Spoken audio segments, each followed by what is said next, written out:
اگر کسی کا باپ انتقال کرتا ہے تو فوراً جانور ذبح کرتا ہے، بھوج کھلاتا ہے۔ یہ بھوج کیسا ہے؟ افسوس کی بات ہے، سن کر کے افسوس ہوتا ہے، کلیجہ منہ کو آ جاتا ہے۔ جس کے گھر میں جنازہ ہو اس کے گھر میں غم ہوتا ہے۔ اللہ کے رسول نے کہا کہ لوگوں، جس کے گھر میں جنازہ اٹھا ہے اس کے گھر میں چولہا نہیں جل رہا ہے، 3 دنوں تک چولہا نہیں جلے گا، تم لوگ اپنے گھر میں کھانا پکاؤ اور کھانا لے کر کے وہ جنازہ مصیبت کے مارے لوگوں کو کھلاؤ۔ لیکن ہم لوگ اتنے لالچی ہو گئے، اتنے مطلبی ہو گئے کہ جس کے گھر میں غم ہے ہم لوگوں کو اپنے یہاں سے پکا کر کے ان کو کھلانا چاہیے۔ 2 مٹھی اس کے جنازے کو ہم نے کیا مٹی دیا، قیمت وصول کرنے کے لیے اس کا ہی کھا رہے ہیں۔ یہ گنگا الٹی بہ رہی ہے، نقصان بیچارے مصیبت کے ماروں کا ہو رہا ہے۔ انصاف سے بتائیے، دل پر ہاتھ رکھ کر کے بتائیے کہ ہری پور آنے کے لیے بارسوئی آنا پڑتا ہے کہ نہیں؟ بارسوئی سے ہو کر کے ہری پور آنے کے لیے کتنا چوک ہے؟ کھانے پینے کی چیز ہے کہ نہیں؟ کون مہمان ہے؟ کٹھیار سے آ رہا وہ مہمان ہے۔ کٹھیار سے جو آ رہا ہے 50 چوک سے گزرا ہے، 50 روپیہ اس کی جیب میں ضرور ہے، اس کے لیے بھی کھلانا جائز نہیں، چونکہ اس کے گھر میں غم ہے۔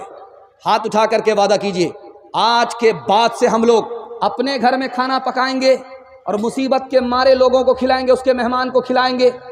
اس کے گھر میں غم ہے، اس کے گھر کا کھانا ہم لوگ نہیں کھائیں گے۔ ہاتھ اٹھائیے یہاں سے لے کر کے وہاں تک انشاءاللہ۔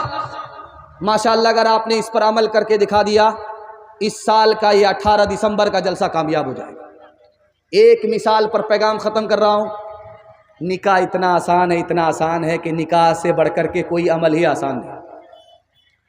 جمعہ کا دن ہو یا نہ ہو نکاح ہو جاتا، خطبہ ہو یا نہ ہو نکاح ہو جاتا، قاضی ہو یا نہ ہو نکاح ہو جاتا۔ 2 آدمی کی موجودگی میں لڑکا بولے مجھے لڑکی قبول، لڑکی بولے مجھے لڑکا قبول، نکاح ہو جاتا۔ میاں بیوی راضی تو کیا کرے گا قاضی؟ ہاتھ اٹھائیے، وعدہ کیجئے بیٹا کی شادی فری میں کریں گے انشاءاللہ۔ فری میں ملا تو اپنا، نہیں ملا تو سپنا۔ ہاتھ اٹھائیے انشاءاللہ۔ موت سے اپنا دامن بچاتے ہیں جو، زندگی پھر انہیں راز آتی نہیں۔ جب سے اس نے سنا ایک بہو جل گئی،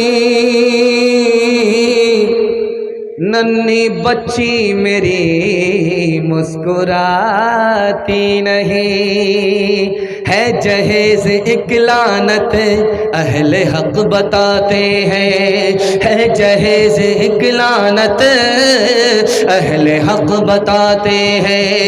پھر بھی بیٹی والوں کو لالچی ستاتے ہیں، پھر بھی بیٹی والوں کو لالچی ستاتے ہیں۔ دور تم سدا رہنا،